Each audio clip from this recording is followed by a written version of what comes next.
మీ జీఐఈటీ ఇప్పుడు జీజీయూగా మారింది. 2000కు పైగా ప్లేస్మెంట్స్, ఐపీఎం, కేపీఎంజీ వంటి సంస్థలతో ఇంటిగ్రేటెడ్ కోర్సులు. యూపీఎస్సీ కోచింగ్, అడ్మిషన్లు ఓపెన్. సాయికృష్ణ తల్లి ఆరోపిస్తున్నట్టుగా సాయికృష్ణది కస్టోడియల్ డెత్ అని సిట్ ఈ రోజు కోర్టు ముందు పేర్కొంది. దీనికి సంబంధించి రిమాండ్ రిపోర్ట్ కూడా ఎక్స్క్లూజివ్గా సుమన్ టీవీ దగ్గర ఉంది. అయితే రిమాండ్ రిపోర్ట్లో చాలా అంశాలు ఆశ్చర్యానికి గురి చేస్తున్నాయి. ఎందుకంటే మొదటి నుంచి కూడా ఈ కేసులో సీఏ నాగరాజే ప్రధాన నిందితుడిగా ఉన్నాడంటూ మొత్తము సాయికృష్ణ కుటుంబ సభ్యులు ఆరోపిస్తున్నప్పటికీ కూడా సాక్ష్యాధారాల విషయంలో కాస్త జాప్యం జరిగిందని అనేక ఆరోపణలు వస్తున్న నేపథ్యంలో చాలా కీలకమైన ఆధారాలని సిట్ అయితే సేకరించి దాన్ని కోర్టు ముందు కూడా ప్రొడ్యూస్ చేసినట్టుగా కూడా తెలుస్తుంది. నాన్ బెయిలబుల్ వారెంట్ కింద మార్కాపురం నుంచి తీసుకొచ్చిన సాయికృష్ణను నేరుగా టాస్క్ ఫోర్స్ కార్యాలయం కృష్ణలంక తీసుకెళ్ళినట్టుగా కృష్ణలంక సిఐ ఈ నాగరాజ్ ఏదైతే సాయికృష్ణకి సంబంధించి మొత్తము ఈ కేసుకి సంబంధించి నాన్ బెయిలబుల్ కేసుకి సంబంధించి కోర్టులో ప్రొడ్యూస్ చేయకుండా కస్టోడియల్ టార్చర్ పెట్టి ఆ టార్చర్ వల్ల చనిపోయినట్టుగా కూడా సిట్ పేర్కొంది. అందులో దాదాపుగా 17 మంది సాక్షులను అయితే విచారించిన అనంతరం ఫోరెన్సిక్ బృందం సహాయంతో ప్రస్తుతానికి సీసీ ఫుటేజ్ని అయితే తీసుకుంటుంది. ఎందుకంటే 1వ తారీఖు నుంచి మే 1వ తారీఖు నుంచి జూన్ 1వ తారీఖు వరకు పూర్తిగా సీసీ ఫుటేజ్ లేనట్టుగా కూడా సిట్ అయితే గమనించింది. దీనికి సంబంధించిన ఫోరెన్సిక్ కూడా పంపించింది. సో దీనికి సంబంధించి చాలా కీలకమైన అంశాలన్నీ కూడా బయటికి రాబోతున్నాయి. అయితే మొత్తం ఈ కేసుకి సంబంధించి విజయవాడ కోర్టులో నాగరాజుని ప్రవేశపెట్టారు. వైద్య పరీక్షలో పూర్తి చేసిన తర్వాత నాగరాజుని ప్రవేశపెట్టిన తర్వాత కోర్టు 14 రోజులు రిమాండ్ విధించింది, జూలై 8వ తారీఖు వరకు కూడా. అయితే ఈ కేసులో మొదటి నుంచి కూడా న్యాయ పోరాటం చేస్తూ ఉన్న ప్రస్తుతం సాయికృష్ణ ఫ్యామిలీ మనతో ఉన్నారు. మొదటి నుంచి కూడా నాగరాజు సాయికృష్ణని హత్య చేశాడని పదే ఆరోపిస్తున్న తల్లి ఫైనల్గా ఇక్కడ ఉన్నారు. చాలా బాధాకరం, మీరు ఆరోపిస్తున్నట్టుగానే సాయికృష్ణని కస్టోడియల్ డెత్ ద్వారా చనిపోయాడు అని చెప్పి స్వయంగా సిట్టే కోర్టుకి తెలిపింది. ఏం చెప్తారు? ఇప్పుడు టీవీలో చూసే నేను బాధపడతా బయటకు వచ్చే 10 సార్లు నన్ను అడిగించమాకండి అయ్యే, నన్ను అడిగించమాకండి. సో తల్లి అయితే బాధపడుతున్నారు. సార్ మొదటి నుంచి పోరాటం చేస్తున్నారు నాగరాజు పైన. సో ఫైనల్ వాళ్ళ నాగరాజుకి రిమాండ్ 14 రోజులు విధించింది. అయితే దీంట్లో సిట్ ఏదైతే సాక్షుల్ని వాళ్ళు సేకరించిన ఆధారాలు కానీ వాంగ్మూలాలు కానీ చూస్తూ ఉంటే సాయికృష్ణ కస్టోడియల్ డెత్ ద్వారా మరణించాడు అని చెప్తున్నారు. సో సాయికృష్ణ లేడు అన్నట్టుగానే, ఎందుకంటే ఇప్పుడు దాకా మేము మిస్సింగ్ కేసు అని చెప్పాం. సో కస్టోడియల్ డెత్ అనేది దాదాపుగా కన్ఫర్మ్ చేస్తున్నారు. ఏం చెప్తారు? ముందుగా రాష్ట్ర ప్రజలందరికీ నమస్కారాలు తెలియజేస్తున్నాం. చంద్రబాబు నాయుడు గారు, పవన్ కళ్యాణ్ గారు, మన డీజీపీ గారు, హోమ్ మినిస్టర్ గారు అందరూ కలిసి ఐజీ రవిప్రకాష్ గారిని వేసి సిట్టు దర్యాప్తు బృందంగా వేగవంతంగా విచారణ చేసి ఎవరైతే ఇందులో సిఐ నాగరాజు అతనితో పాటు ఉన్న 8 మంది కానిస్టేబుల్స్ మొత్తం ఎవరైతే ఉన్నారో విచారణ జరుగుతుంది. ఈరోజు ఆ విచారణలో భాగంగానే సిఐ నాగరాజును అరెస్ట్ చేసి నెల్లూరు సబ్ జైలుకి తరలించడం జరిగింది, రాజమండ్రి సబ్ జైలుకి తరలించడం జరిగింది. మేము ప్రజలందరికీ చెప్పేది ఒకటే, రాష్ట్రంలో జరిగింది గాదే విజయలక్ష్మి గారికి అన్యాయం. ఏ పార్టీకో, ఏ మతానికో, ఏ కులానికో సంబంధం లేదు. దీని మూలంగానే మేము చంద్రబాబు గారిని, కూటమి ప్రభుత్వాన్ని కలవటం జరిగింది. అలాగే మాకు అన్ని పార్టీలోళ్ళు సపోర్టుగా అండగా నిలిచారు. వాళ్ళందరికీ కూడా ధన్యవాదాలు తెలియజేస్తున్నాం. ఈరోజు జరిగింది ఏంటంటే, గాదే విజయలక్ష్మి గారికి జరిగిన అన్యాయం, ఆమె ఇప్పుడు గల్లా కోలుకునే పరిస్థితి లేదు. ఆమె పడుతున్న బాధ ఇంకో తల్లి పడకూడదన్నదే గాదే విజయలక్ష్మి గారి ఆలోచన కూడా. సీఎం చంద్రబాబు గారిని కలిసిన తర్వాత 3 కోట్లు ఇచ్చారా, 4 కోట్లు ఇచ్చారా అన్న కొంతమంది కుక్కలకి చెప్పే సమాధానం ఏంటంటే, వాళ్ళని కుక్కలతో పోల్చుతుండడానికి కారణం ఏంటంటే, వాళ్ళు చాలా మానసికంగా ఆమెను టార్చర్ పెడుతున్నారు. 3 కోట్లు ఇచ్చారు, 4 కోట్లు ఇచ్చారు అంటారే కానీ అసలు ఎందుకు ఇస్తుంది గవర్నమెంట్ అనేది ఒక ఆలోచన లేదు. మేము అడిగింది ఏంటి, గాదే విజయలక్ష్మి గారికి అన్యాయం జరిగింది, అతను కొడుకుని తీసుకెళ్ళి ఇలా మిస్ చేశారు, దాని గురించి సిట్టు విచారణ జరిపించి తగిన న్యాయం చేయండి అని చంద్రబాబు గారిని, పవన్ కళ్యాణ్ గారిని కోరటం జరిగింది. మేము అడిగిన దానికి వెంటనే స్పందించి ఆయన చెమర్చిన కళ్ళతో వెంటనే ఇమ్మీడియట్లీ ఐజీ రవిప్రకాష్ గారిని వేసి సిట్టు దర్యాప్తు బృందం వచ్చి వెంటనే పరిష్కారం చూపించి 24 అవర్స్లోనే మొత్తం నిజాలన్నీ బయటికి తీసుకొచ్చి ఎవరు చేశారు, ఏంటి, ఎందుకు జరిగింది, మీరు ఎందుకు 30 రోజులు కాల్ డేటాను కూడా రికార్డింగ్ కూడా మీరు ఎందుకు తీశారు, సీసీ కెమెరా రికార్డింగ్ కూడా డిలీట్ ఎందుకు చేశారని మొత్తం ప్రశ్నలు సంధించి ఎక్కడెక్కడికి వెళ్ళారు, ఎవరున్నారు ఇందులో అనేది మొత్తం తీసుకొచ్చారు బయటికి. మేము ఒకటే అడుగుతున్నాం, ఈరోజు నా తల్లి ఏడుస్తుంది.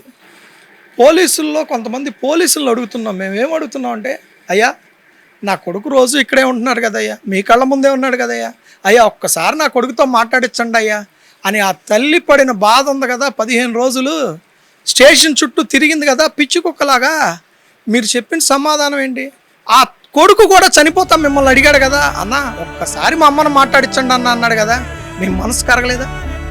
మీరు మనుషులు కదా? మీకు పిల్లలు లేరా? మీ జీవితాల్లో కూడా ఇలాంటి సంఘటన జరిగితే మీ ఫ్యామిలీస్ ఎలా స్పందిస్తాయనేది ఒక్కసారి ఆలోచించమని పోలీసు వ్యవస్థలో కొంతమందిని పోలీసులు కోరుతున్నాం మేము. అయ్యా ఒక్కసారి నా కొడుకుతో మాట్లాడించండి అయ్యా. అయ్యా నీకు తెలుసు కదా అయ్యా సుబ్రహ్మణ్యం, నీకు తెలుసు కదా బాబురావు, నీకు తెలుసు కదా అశోక్ అని చెప్పిందే, అంత తల్లి కంఠశ్వాస పెట్టుకుందే. అయ్యా 102 వారెంట్లు అయ్యా, అవి నేను ఎలాగోలా కొట్టించుకుంటానయ్యా అంది. దీనికి మీరు ఏం సమాధానం చెప్పారు? మీరు ఏం చేశారు ఆ తల్లికి ఈ రోజున? చివరి చూపు కూడా లేకుండా చేసినటువంటి ఇలాంటి దుర్మార్గమైన పోలీసుల్ని ఎలా శిక్షిస్తే ఇంకొకళ్ళకి ఇలాంటి అన్యాయం జరగదో అలాంటి కార్యక్రమం గవర్నమెంట్ చేపట్టిద్ది. ఈ కేసులో మీరు అనుకున్నట్టుగానే నాగరాజ్ పైన కేసు నమోదు చేయడం, నాగరాజ్ని సస్పెండ్ వద్దన్నారు, కేసు నమోదు చేయమన్నారు. సో కేసు నమోదు చేసింది, రిమాండ్ కూడా పంపించారు. అంటే న్యాయం జరిగింది అనుకుంటున్నారా? న్యాయం జరిగిద్ది అని మాకు ఫస్టే తెలుసు. ఎందుకంటే ఎవరైతే నిందితులు ఉన్నారో వాళ్ళందరికీ ఇది పనిష్మెంట్ కాదు, అసలు పనిష్మెంట్ ముందు ఉంటుంది కోర్టులో. ఎలాగంటే ఇందులో ఎంతమంది నిందితులు ఉన్నారో రేపట్లో మళ్ళీ వస్తుంది, వాళ్ళందరూ కూడా వెళ్తారు రిమాండ్కి. వాళ్ళందరితో పాటు ఎప్పుడైతే ఈ కేసులో ఐజీ రవిప్రకాష్ గారు లాంటి సిన్సియర్ ఆఫీసర్ని చంద్రబాబు నాయుడు గారు వేశారో ఆ రోజే వీళ్ళు ఓసలు లెక్క పెట్టే కార్యక్రమం ముందుందనే ఆలోచనకు మేము వచ్చాం ఫస్టే. చెప్పండి. ఇక్కడ మరొక ప్రధానమైన అంశం ఏంటంటే, మీరు నాగరాజ్ పైన మాత్రమే అంటే ఫిర్యాదు లేఖలు మేము చూసంటే విజయలక్ష్మి గారు నాగరాజ్ పైన ఇట్లా ఆరోపణ చేస్తూ కూడా ఇట్లా కళ్ళతో చూశానండి, ఇట్లా టార్చర్ పెట్టారంటారు. బట్ మిగిలిన సిబ్బంది వాళ్ళందరి పరిస్థితి ఏంటండి? ఇప్పుడు నాగరాజు గారే దండేసుకోమని చెప్పిన మాట వాస్తవం. మేము ఫిర్యాదులో పేర్కొంది ఏంటంటే పలానా నాగరాజు గారి మీదే ఫిర్యాదు చేసామంటున్నారు. నాగరాజు గారు ఒక్కళ్ళు వచ్చి తీసుకెళ్లారుగా. ఒక మనిషిని తీసుకెళ్లాలంటే నాగరాజు గారు ఒక్కళ్ళు తీసుకురాలేదుగా. సీసీటీవీ ఫుటేజ్లు ఉంటాయిగా, ఎంతమంది వచ్చారు, ఎంతమంది తీసుకెళ్లారు అనేది. అది సిట్టు విచారణలో ఉన్నప్పుడు మీరు నేను చెప్పడానికి అది కష్టం కదా సార్. సిట్టు విచారణ చేసి ఎంతమంది ఉన్నారో కానిస్టేబుల్ తీసుకొస్తుంది.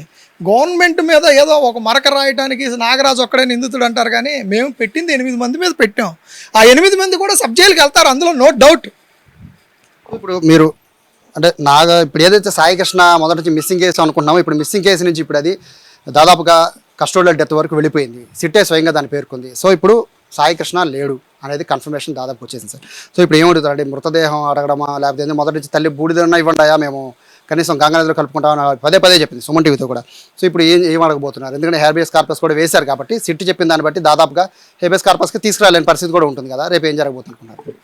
మేము చంద్రబాబు గారి ఆయన ఆలోచన విధానానికి, ఆయన విజ్ఞతకి, పవన్ కళ్యాణ్ గారి ఆశయాలకి వదిలేసాం.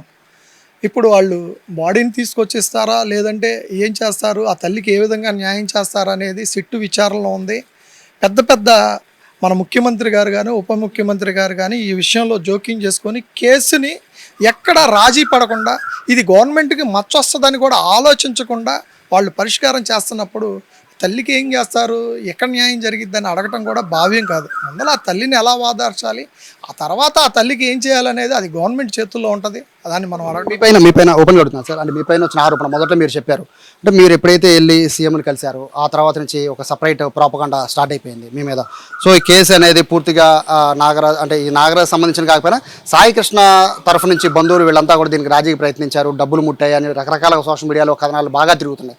సో దాని మీ దాకా వచ్చింది ఆ విషయం? వచ్చింది 3 కోట్లు ఇచ్చారు సీఎం గారు అన్నారు, అదన్నారు, ఇదన్నారు.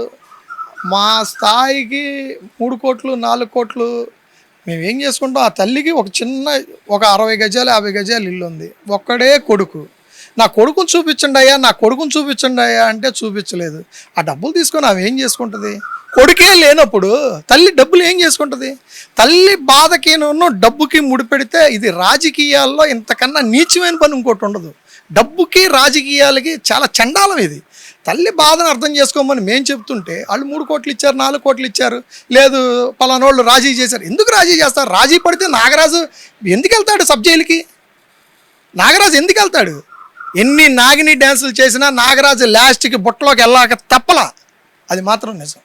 ఇక్కడ మరొక విషయం ఏంటంటే నిన్నటి వరకు కూడా అంటే పవన్ కళ్యాణ్ అంతవరకు కూడా ఎవరు కూడా పెద్దగా సపోర్ట్కి వెళ్ళలేదు నాగరాజ్ ఇంటి దగ్గర కూడా.